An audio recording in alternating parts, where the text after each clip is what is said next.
June 11th. The S&P has done pretty much what we expected. High came in June 6th, retested June 7th, and then fell apart the rest of the week, apparently based upon inflation report, which seems to be correct, but we couldn't have predicted it was going to happen if it were that being the real cause. The reality is these are cycles, they're going to happen. Something will show up to make it happen. And what's going on now is we want to see where we're headed after June. We've been saying, and we've shown 3 or 4 different times, that June 27th through 29th is an expected low point in the market. And the 1962 pattern actually ends there.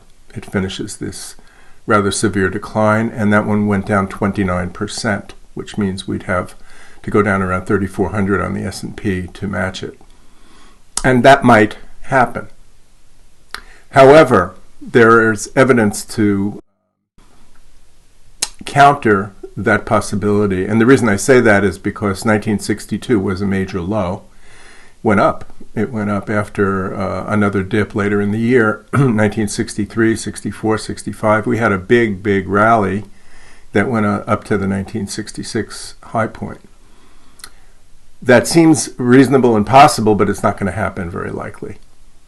So what we think will happen does agree to a certain extent with a rally starting after the June 27th. We're looking at every pattern we saw, including the 4-month cycle, has a low late June.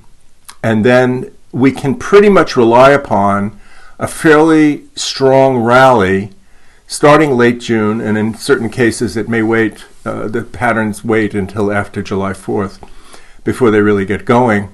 But a decent rally at least until July 18th. So from June 27th or 29th to July 18th, we'd say is a fairly good bet. Market will rebound and go up, and possibly very strongly, because it will be the first time that we have a number of cycles that are turning together. At that point, July 18th through the end of July, there are divergences in the storyline. Different patterns have different results. However, there's a very good chance that from late July, and it could be as late as the 28th of July, which means from the 18th to the 28th of July, the market may start a topping pattern, that there could be another severe decline starting late July, and it would continue down into October. If the Elliott wave pattern is a 5-wave decline sequence, it would be interpreted that at the moment we're finishing up the 3rd wave in June, and the 4th wave would be this nice rally, and then the 5th wave, which would take us to new lows by September and October, would complete the decline phase that started in January. And that's a good chance that will happen. Now, the evidence that supports this very severe decline is that there's an 8-year cycle in the market. Every 8 years there tends to be a similar pattern. But 2 of them in particular, the 1990 market and the 1998 market, are literally in line with this market and extremely close in terms of the swings and the patterns that have already occurred. And they both fall apart. One of them is from July 20th, the other one is from July 22nd. They go down into September or October lows, October 7th, October 4th.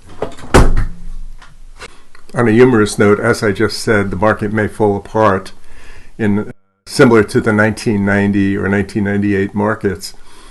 Our video camera fell on the floor, which I thought was hysterical. In any event, so we're looking for a rally in July. It could go all the way to the end of July. But after the 18th of July, when Mercury is combust going retrograde, which is it's been a very accurate indicator, and the Mars-Jupiter conjunction, which already happened, is bullish going forward, there's a pretty good chance that we're going to see a nasty decline yet again in August and into September, and potentially lasting through until October. Oh, by the way, If you do like these videos and you want us to continue them, give us a thumbs up. It helps us and it gives us some more visibility in the YouTube universe. Okay, to continue, after July 18th, there's a danger zone for the S&P ongoing until October. Even the 1962 pattern has a decline after this bottom in June, which turns out to be the bottom. It has another significant decline into October lows. The 1902 market, which we've been following, has a high July 18th and falls from there. It has a slight variation in September. It has another high September 1st. And the 2000 market also has a high July 18th, but it doesn't have a killer wave down, but it does go down until the middle of August and then has another bounce until September 1st and then falls apart. So the agreement is that July is bad, August is probably, July is favorable, and August is probably very nasty. And after that, we'd have to reconsider the level of severity of the decline, and we'll have a better idea what's going to happen later. We're still favoring that between now and next February, the market has possibly one more dip. It's either going to start in July or in one of the patterns it starts in September and ends in October. So between July and October is risk on. Risk is more likely, and you want to be careful. And then until next February, there could be another bounce, which keeps the market up. So the most bullish variation on this is the market goes up from this June and somehow or other stays up until February, but it isn't the highest probability.